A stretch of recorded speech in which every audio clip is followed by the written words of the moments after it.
ஹலோப்பா, எல்லாருக்கும் வணக்கம்ப்பா. இன்றைக்கி என்ன பண்ண போகிறேன்னா, என்னோடய பொண்ணு வெளியில் போயிருந்தாங்க. ஃப்ரெண்ட்ஸோட ஒரு ரோஸ் செடி வாங்கிட்டு வந்திருந்தாங்க. நல்லா அழகான பூ, நல்லா ரெட் கலரில் சூப்பராக இருந்தது. அதுதான் இன்றைக்கி நடலான்னு முடிவு பண்ணியிருந்தோம். சாயங்காலமாக மேலே போயிட்டு ஏற்கனவே டப்பு உடஞ்சிருந்தது இல்லைங்களா, வேஸ்ட்டான டப்பு. அதில் நிறையா பழைய காய்கறி குப்பை, மண் நிறையா போட்டு வச்சுருந்தேன். ரொம்ப நாளாக மக்கி எருவாகி அழகாக வந்திருந்தது. அதில் ஒரு செடியை சூப்பராக நட்டு வச்சுட்டேன் பாருங்களேன். இந்த செடி 100 ரூபான்னு வாங்கியிருக்கிறாங்க. உங்கள் ஊரில் அந்த செடி எவ்வளோ வரும்னு சொல்லுங்கள் கமெண்டில்.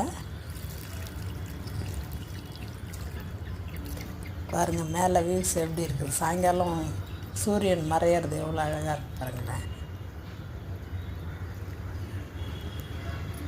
ஆமாங்க, வீணாக போன ஒரு டப்பு கூட விட்றதில்லைங்க. எல்லாத்தையும் எடுத்துகிட்டு வந்து ஏதாவது ஒரு செடி வைக்கிறேன்னு சொல்லிட்டு வைப்போம். அது மாதிரி இன்றைக்கி ரோஸ் செடி வச்சுருக்குறோம்.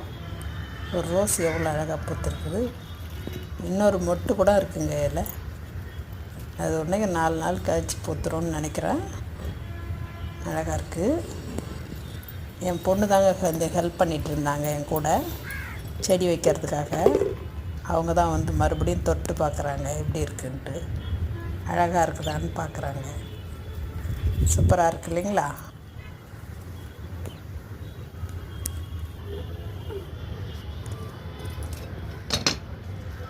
என்னோடய வீடியோவை பார்த்து லைக் பண்ணி, ஷேர் பண்ணி, சப்ஸ்கிரைப் பண்ணுங்கள். நெய்தல் நிலமகள் சேனலுக்கு சப்போர்ட் பண்ணி கொடுங்க. கொஞ்சம் வளர்த்து விடுங்க. சின்ன சேனல்லாம் பார்த்திங்களா எவ்வளோ அழகாக. அதுக்குள்ளே பொழுது போயிடுச்சுங்க. நாங்கள் செடி வச்சு முடிக்கிறதுக்கும் பொழுது சாயறதுக்கும் கரெக்டாக இருந்தது. அழகாக இருக்குது பாருங்கள் என்னோடய செடி. Super rose. தேங்க்யூ.